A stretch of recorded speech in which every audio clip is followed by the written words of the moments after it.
আসসালামু আলাইকুম রহমতুল্লাহি অবরাকাতু। সকলকে জানাই অল ভ্লগ 6.9 ইউটিউব চ্যানেলের পক্ষ থেকে আন্তরিক শুভেচ্ছা ও অভিনন্দন। আজকের ভ্লগটা শুরু করছি আমার প্রিয় জায়গা হালসা থেকে। সকালের নরম রোদ আর গ্রাম বাংলার শান্ত পরিবেশ মিলিয়ে যাত্রা শুরু হয়ে গেল বেশ সুন্দর। রাস্তায় বের হতেই দুই পাশে সবুজের সমাহার, কখনো সরিষার ক্ষেত, কখনো ধানের দোল, চোখে পড়ে এক শান্তির অনুভূতি। ধীরে ধীরে আমরা এগিয়ে যাচ্ছি কুষ্টিয়ার পথে। মাঝে মাঝে ছোট বাজার, চায়ের দোকান আর পথে মানুষের সরল হাসি, সব মিলিয়ে রাস্তা যেন গল্প বলে সব মিলিয়ে রাস্তায় যেন এক গল্প বলা চলে। হালসা থেকে কুষ্টিয়ার এই পথটা ছোট হলেও প্রতিটি বাঁকে একটা আলাদা অনুভূতি আছে। প্রকৃতির সঙ্গে মিশে থাকা মানুষের জীবন আর মুগ্ধ বাতাসে চলার আনন্দ যাত্রাকে আরও উপভোগ করে তোলে। গ্রাম ও শহর মানব সমাজের দুটি ভিন্ন পরিবেশ। গ্রাম সাধারণত প্রকৃতির সৌন্দর্যে ঘেরা শান্ত ও নিরিবিলি পরিবেশ।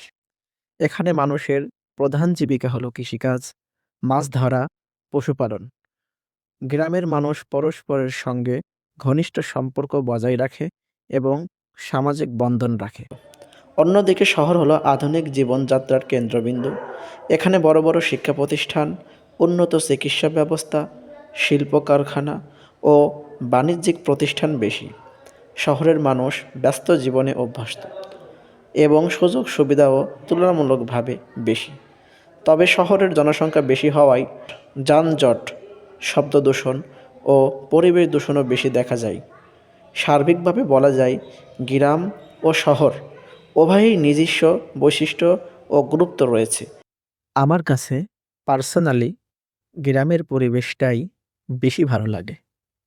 আপনাদের কোনটা ভালো লাগে কমেন্টে জানাতে ভুলবেন না।